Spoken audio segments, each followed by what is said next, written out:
అరే మనం అనుకున్నదంతా జరిగిపోయిందిరా. పొద్దున చిరా తెప్పించకండి. ఎవరు పోయారు? నీ దరిద్రం పోయింది. నువ్వు ఎస్ఐ ట్రైనింగ్ కి సెలెక్ట్ అయ్యావు.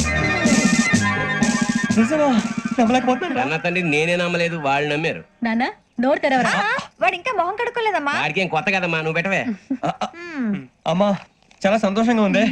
ఈ సంతోషాన్ని వెంటనే చౌదరి గారితో పంచుకోవాలి. డేయ్, ఎవడన్నా సంతోషాన్ని కన్నవాళ్లతోటో కట్టుకున్న దాంతోనో పంచుకుంటాడు. నువ్వు మాట్లాడితే దరిద్రుడు జేసీ గారితో. నాన్నగారు మీకు 1,00,000 సార్లు చెప్పాను ఆయనే అనొద్దని. నేను ఈ రోజు పొజిషన్కి వచ్చానంటే ఆయనే కారణం.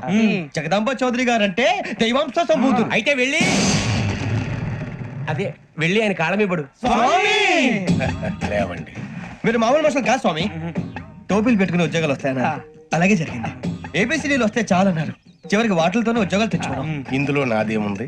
మీ గ్రహాల మూమెంట్ అలా ఉంది. అలా అనకండి, ఆ గ్రహాలు అలా మూవ్ అయ్యేలా చేసింది మీరే. వెంకీ, ఈ ప్రయాణంలో నీకు ఇంకో ప్రయోజనం కూడా ఉందయ్యా. వీళ్ళందరూ ట్రైన్ యాక్సిడెంట్ లో పోతారా స్వామి? కాదయ్యా, ఈ ప్రయాణంలో నీకు అందాల రాశితో పరిచయం ఏర్పడుతుంది.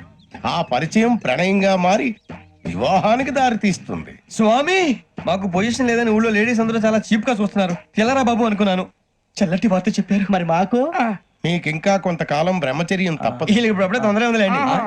మేము బయలుదేరుతాం స్వామి. మిక్సెల్ టచ్ లో ఉంటాం. శుభం.